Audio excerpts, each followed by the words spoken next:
La Commission nationale d'affectation de terre, le CNAT, est une commission qui est chargée d'optimiser l'utilisation de terre. Donc de voir quelles sont les utilisations de terre qui sont compatibles et qui peuvent être superposées, quelles sont les utilisations qui ne sont pas du tout compatibles, et de décider au Gabon comment optimiser l'affectation, comment décider est-ce que par-ci il faut l'exploitation forestière, par là faire de l'agriculture, par là mettre une mine, et voir si on a une mine de manganèse par exemple, est-ce qu'au même temps on peut faire l'agriculture, ou est-ce qu'en même temps on peut faire une mine de l'or sur la même superficie. Est-ce que sur un permis forestier on peut aussi chercher de l'or, par exemple? Est-ce que ces utilisations sont compatibles? Donc au niveau du CNAT, la première tâche a été de connaître toutes les affectations actuelles, déjà définies au Gabon. Il y a 16 millions d'hectares de permis forestiers. Donc, où sont ces permis forestiers? Quelles sont la durée de ces permis forestiers? De regarder dans le passé, est-ce qu'il y a eu des problèmes de superposition des utilisations qui ne sont pas compatibles? Et si oui, de trancher sur lequel on va prioriser. Et puis, à l'avenir, créer une base de données pour que chaque fois qu'on veut faire un nouveau projet, si on veut faire un projet dans un lieu déjà défini, juste vérifier est-ce que oui ou non il y a d'autres utilisateurs qui sont déjà prévus dans cet espace, ou, comme souvent le cas, par exemple avec Olam qui sont venus au Gabon pour faire l'huile de palme, ils viennent avec des critères. Ils sollicitent un espace où la pluviométrie est de 2000 mm par an ou plus. Ils sollicitent un certain type de sol, pas trop sableux, pas trop de cailloux.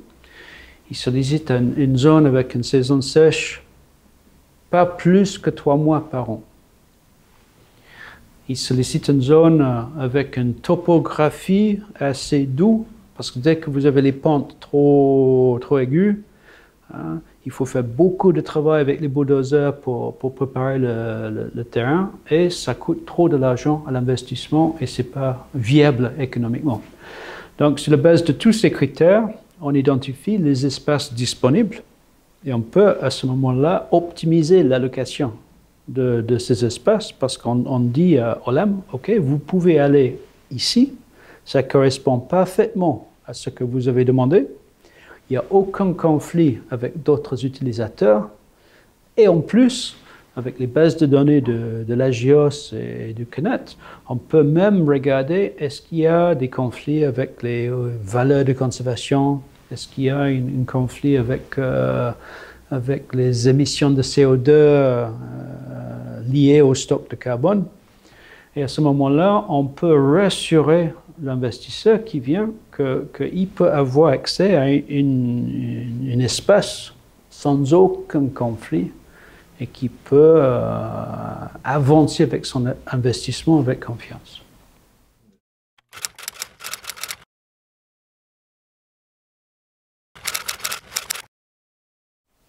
Le CNAT affecte les zones qui ne sont pas encore affectées. Donc, à côté du village, si quelqu'un veut faire une agriculture de subsistance à côté du village, il n'y a aucun problème. Comme toujours, on continue à faire l'agriculture comme on a toujours fait à côté du village. Dans une ville, on a déjà défini la zone qui est allouée à la ville. Donc, à l'intérieur de cette zone, on n'a aucun mandat d'affectation. C'est la mairie et c'est les autres administrations compétentes qui affectent à l'intérieur des zones définies. Donc, même dans les zones des permis forestiers, par exemple, si c'est déjà affecté à la forêt, c'est à la forêt de décider à qui donner la concession pour exploiter la forêt. Ce n'est pas le rôle du CNAT. Notre modus operandi, c'est que si vous voulez un terrain pour l'agriculture, vous voyez le ministère de l'Agriculture, et c'est le ministère de l'Agriculture qui vient voir le CNET pour demander l'affectation d'une zone appropriée pour le projet que vous voulez mener. Donc, soit vous venez déjà avec une idée. Je veux travailler dans les plateaux bataqués, par exemple, parce qu'il y a un sol sableux qui est parfait pour les oignons. Donc, je veux faire un projet de cultivation des oignons. Donnez-moi une espèce dans les plateaux bataqués. À nous de voir ensuite quelles sont les zones qui sont ouvertes. Il n'y a pas d'autres affectations. Et à vous offrir une espèce pour votre projet. La terre est allouée au ministère de l'Agriculture. Et après, c'est le ministre de l'Agriculture qui va donner une concession ou qui va... Donc, on procède comme ça avec chaque administration. C'est l'administration qui vient. Comme ça, on sait que c'est une demande formelle et que votre projet est déjà approuvé par le ministère de tutelle.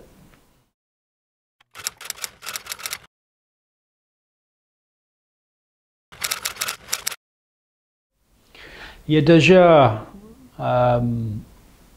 plusieurs zones qu'on appelle les ZAP, les zones agricoles à forte productivité, qui sont en cours de création, qui sont similaires à ces zones économiques spéciales.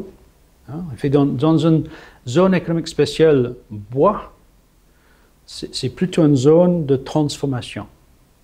Dans les zones économiques spéciales pour l'agriculture, souvent la terre pour faire l'agriculture est comprise à l'intérieur de la zone. Dans les ZAP, vous avez des zones agricoles à forte productivité où vous avez à la fois la cultivation, à la fois la transformation de l'aliment. Il y a également, par exemple, dans la zone économique spéciale de Franceville, prévu pour le bois, il y aura aussi un espace pour l'agriculture. Donc ça, c'est une zone hybride où, dans la transformation, il y aura à la fois la forêt naturelle, du bois naturel, à la fois le bois qui sort des plantations forestières, à la fois les produits agricoles. Et dans un hub, on va transformer tous ces produits pour les exporter après, soit vers Libreville, soit à l'extérieur.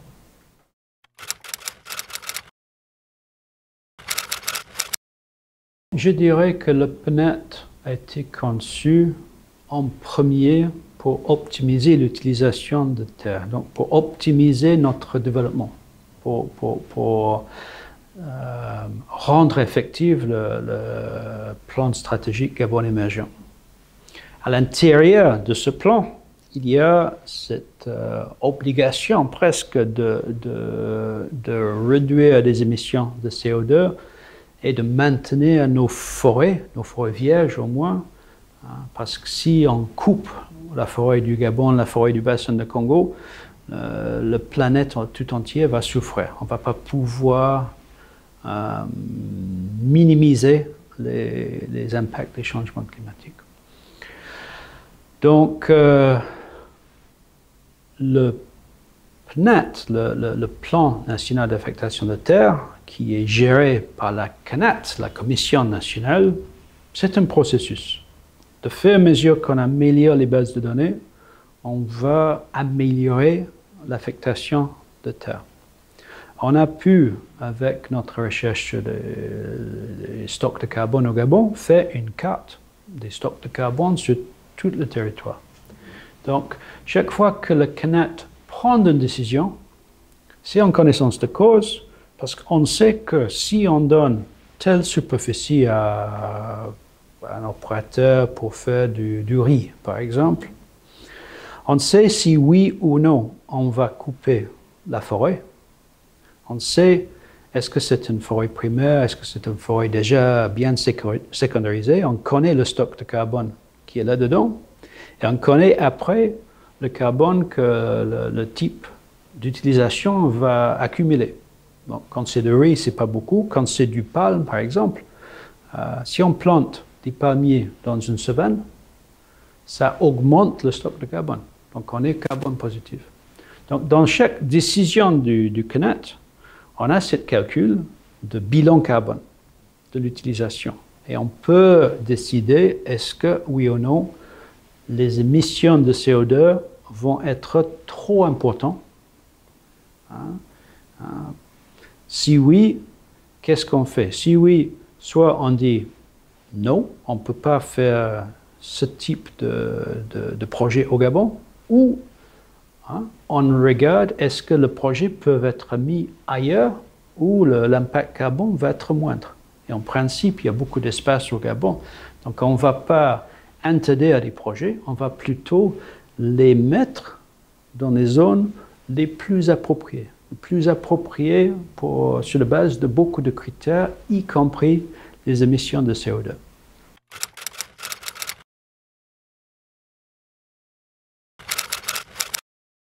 Le plan national d'affectation de terre est déjà prêt. Il y a déjà une première version du PNET. Mais d'une certaine façon, c'est provisoire.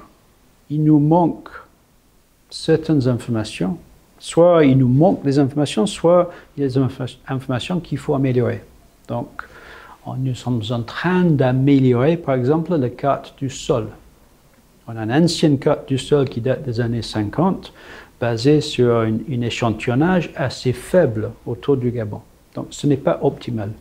Donc, si on veut attribuer la terre pour l'agriculture, on donne une attribution provisoire, mais l'investisseur est obligé d'aller sur place et faire le propre test pour vérifier notre carte. Donc, le jour qu'on a une meilleure carte de sol, on va pouvoir, avec plus de certainté, attribuer sans obligation de faire encore des analyses. Le donné qui nous manque le plus, c'est le donné sur nos populations et où ils ont leurs activités. Nous avons 2600 villages au Gabon. On n'a pas encore fait une cartographie participative avec les villageois. Et donc, ça c'est quelque chose qu'il faut faire pour éviter de superposer une concession agricole sur une zone déjà occupée par un village. Pour cartographier ces 2600 villages, ça va nous prendre 3 à 4 ans. Donc, dans 5 ans, on aura une version, ça va être peut-être la 3e version du PNET, dans laquelle on peut avoir beaucoup de confiance. Mais dès qu'on fait une nouvelle étude, par exemple sur minier, sur le potentiel de trouver des diamants ou de l'or ou d'autres choses autour du Gabon, on va être amené à améliorer le PNET. Donc c'est un processus évolutif. On aura une version 1, 2, 3 et peut-être une fois qu'on a finalisé tous les travaux prévus avec le projet CAFI qui est en cours, on aura ensuite peut-être tous les 5 ans une petite modification, amélioration du PNET en fonction des nouveaux données qui ont été accumulées. Très bien, merci.